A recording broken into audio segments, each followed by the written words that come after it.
महाराष्ट्र में क्या हुआ आप ही बताओ, सब जानते हो। संविधान का आदर्श रखा गया क्या? सर सबसे बड़ी बात है कार्यकाल की बात है। अभी जब यह केस दाखिल हुआ तो जो सरकार वहां असंवैधानिक रूप से बिठाई थी उसको काम करने दे दिया। सब unconstitutional, he made stricture, number of strictures he made, this is unconstitutional, this is unconstitutional, but giving oath is a constitutional. The chief minister was given a oath and then the government functioned. अब government चालू हुआ, case का निर्णय कब लाना चाहिए? 2-2.5 वर्ष के समय में, जब तक उनका कार्यकाल नहीं समाप्त होता है तब तक लगना चाहिए था, नहीं लगा। उन्होंने स्पीकर को भेज दिया। स्पीकर किसका था? क्या निर्णय दिया? ना इनको डिस्क्वालीफाई किया ना उनको डिस्क्वालीफाई किया। सुप्रीम कोर्ट के निर्णय का क्या हुआ? कहाँ है संविधान? कहाँ है उसका सम्मान? कहाँ है उसका आदर भाव? कहाँ है डॉक्टर बाबा साहेब आंबेडकर जी का आदर भाव? आदर भाव नहीं है सभापति महोदय।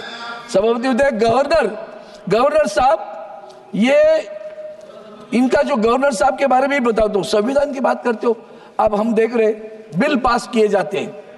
हमारे महाराष्ट्र में आदरणीय उद्धव जी ठाकरे साहब मुख्यमंत्री थे, तब एक बिल पास किया। वो मुंबई के चालों के बारे में 50-500 स्क्वायर फुट के लिए नो प्रॉपर्टी टैक्स करके था। बिल पास हुआ, विधानसभा में हुआ, विधान परिषद में हुआ, राज्यपाल ने साइन की, यहां पड़ा राष्ट्रपति महोदय के पास। तब तक नहीं मंजूर हुआ जब तक वहां सरकार नहीं गिरी। सब जिस दिन उद्धव जी ठाकरे साहब मुख्यमंत्री पद से गए उसके 8 दिन के अंदर महामहिम राष्ट्रपति के अंतिम दिनों में उसके ऊपर स्वाक्षरी हुई। संविधान का सम्मान। शक्ति कायदा कानून पास किया है, शक्ति कानून नारियों के लिए पढ़ा है, अभी भी विधानसभा में पास हुआ, विधान परिषद में पास हुआ, महामहिम राज्यपाल ने स्वाक्षरी की, अब पढ़ा है। यह बिल पास करने के बाद कितने दिन, मतलब कितने महीने राज्यपाल रख सकते? तमिलनाडु के लोग भुगत रहे, वो हम भी भुगत रहे, हमने देखा है। कोई पाबंदी है? मन मर्जी नॉमिनेशन होते 12, जैसे यहां भी होते। राज्यसभा में महामहिम राष्ट्रपति के अनुसार 12 लोगों को वहां भी निर्वाचित किए जाते, नामनियुक्त किया जाते। 12 लोगों को नाम दिया गया राज्य की सरकार ने। राज्यपाल कहां से बिठा है?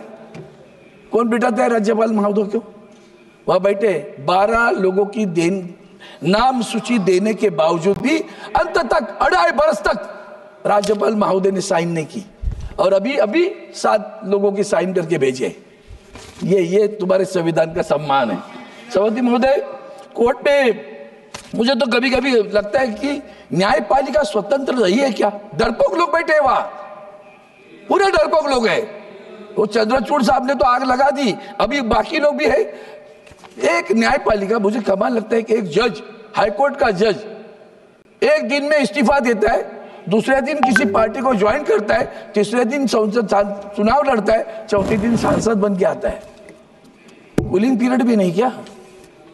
तो न्यायपालिका पर बैठे उन्होंने क्या निर्णय दिया होगा?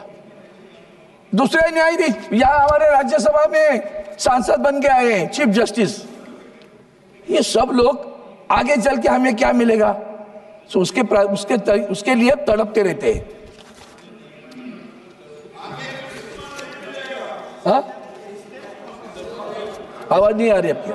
हाँ। पूरे सिस्टम को आप डरपोक बता रहे हैं न्यायपालिका को। हाँ, तो थोड़ा सा इसको सिस्टम बता दीजिए। पूरा सिस्टम को कर रहे हैं ना सर? नहीं। आप बताओ। ईडी के कार्रवाई लेता हूं, चलो सिस्टम की बात करते हो ना। ईडी ने कार्रवाई की, लोगों को सीधा ब्लैकमेल करके। ये सरकार कितने गिराए इन्होंने? जैसे गोवा में क्या हुआ, महाराष्ट्र में क्या हुआ, अन्य राज्यों में क्या हुआ, अन्य बहुत सारे राज्यों में ईडी की सहायता से नहीं।